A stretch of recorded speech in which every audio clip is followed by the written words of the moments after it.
So sometimes when you have a very large scenario, you might actually want to break that up into more than one scenario. So as an example, this is a scenario 1 of 2, and in order to get to the second scenario, it's triggered by a custom webhook. Now with AITable, there's a way that you can actually trigger webhooks from the AITable data sheet itself, and that's what I'm going to go ahead and show you. So with this scenario, it's the viral social media, and I have everything ending in a record here in AITable. So I created a record, I updated everything, and as you can see, here's the information, but I also have the status bar. So all of these right now are in progress. And in order to get to this second scenario and have this webhook trigger, you have to make sure that you are actually, number one, approving the post and correctly setting up the webhook. So with that being said, you're actually going to set things up from the AITable data sheet itself. So you're going to come up here to your automation.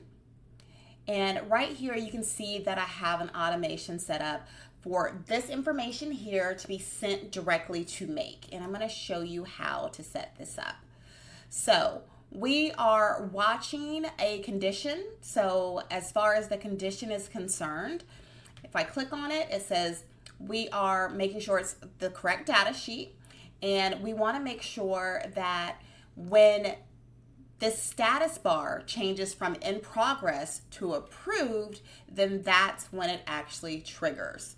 So this is a way for me to have checks and balances when AI is creating this content. If I don't like it, I will go in there and change it, and then I can go ahead and approve it so it's not automatically being sent everywhere, okay? So there's a second part here. After you put that on there, you go ahead and save that. And then next, so it's when something happens, then, or if you needed to add another one here, you can do when or, but when something happens, then we're going to click on this one here. And this is where you actually put in your webhook, okay? We are going to request data. So what we are doing is we are using the post function. You'll see that we have get, post, patch, delete. We are going to actually use the post function. And then here is the webhook that we get directly from Make. So as you can see here, if I click on this, this is the webhook here. And you copy and you put that in here. And then lastly, this is very important because I skipped this step and I was wondering why my automations were not working. You have to enter in the Json code here. And so this looks very complicated, very technical, but it's very simple to do.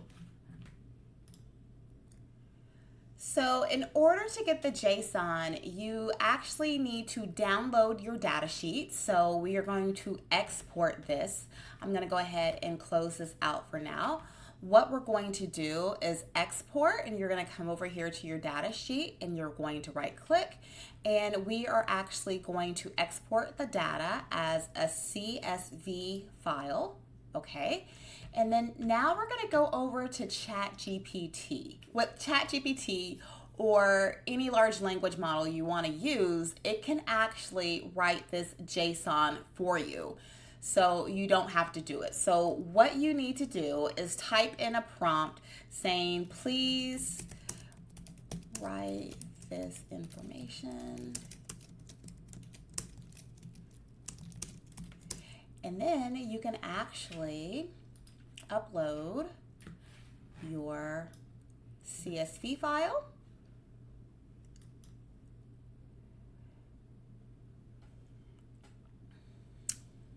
And we're going to say yes. All right. Just like that, we have the JSON data. And from here, you're going to copy this code, which I've already have it, but we're going to copy the code. And then once you come back over here to your data sheet, you are going to go in here and you're going to click back on that. You already have your webhook from Make. And then here you need to just go ahead and copy and paste everything and save it, okay? So now to show that this is actually working, I'm actually going to run this. So as we see, everything here is in progress. And if we go to my viral post 2 out of 2, and let me see if it will actually run anything. I haven't changed anything. So look, so you can run the scenario with existing data or wait for more data. If new data comes, the webhook will process only new data. So since I've been testing this, I want to make sure I wait for new data. So we can see that it's going.